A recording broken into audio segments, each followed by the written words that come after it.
Hello students, welcome to this new video for 9th standard English.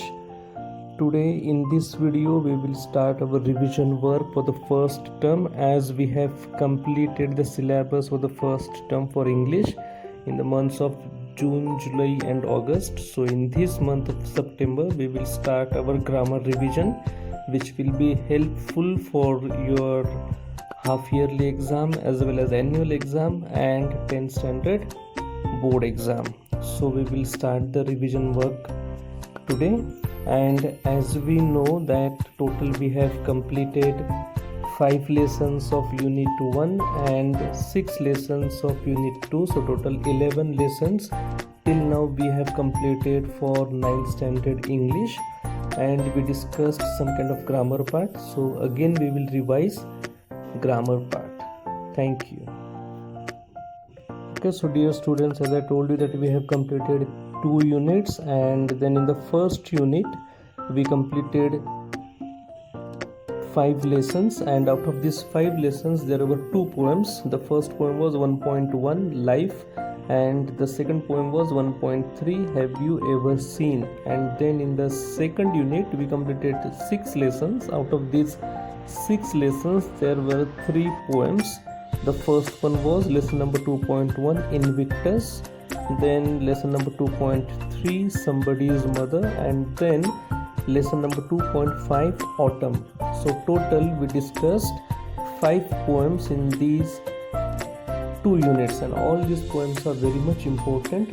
And to understand any poem better, it is always necessary that we should know certain kind of poetic devices.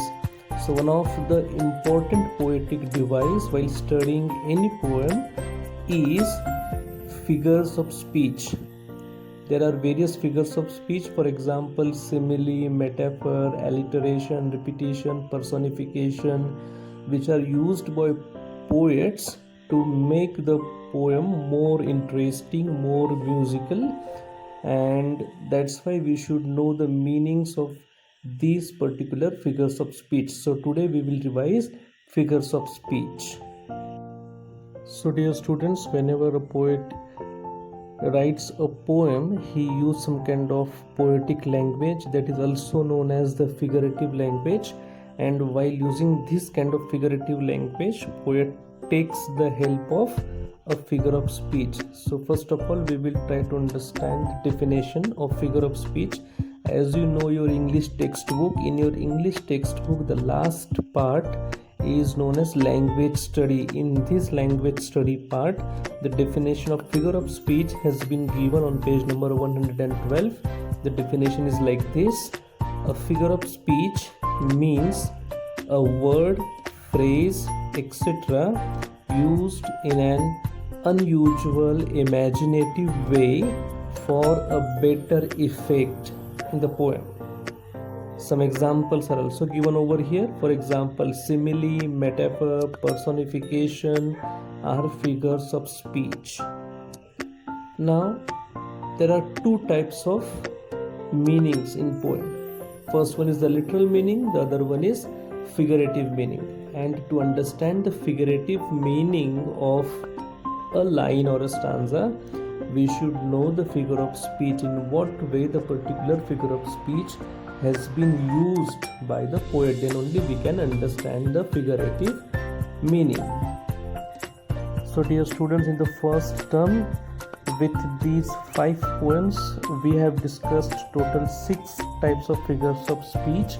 They are as follows: first simile, second metaphor, third one personification, fourth one euphemism, then fifth one interrogation, and sixth one is pun.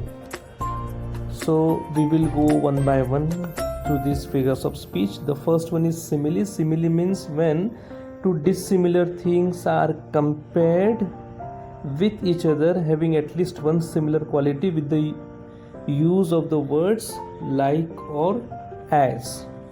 Then on the other hand, the second figure of speech is metaphor, where also we can see such kind of comparison without using the words like or as.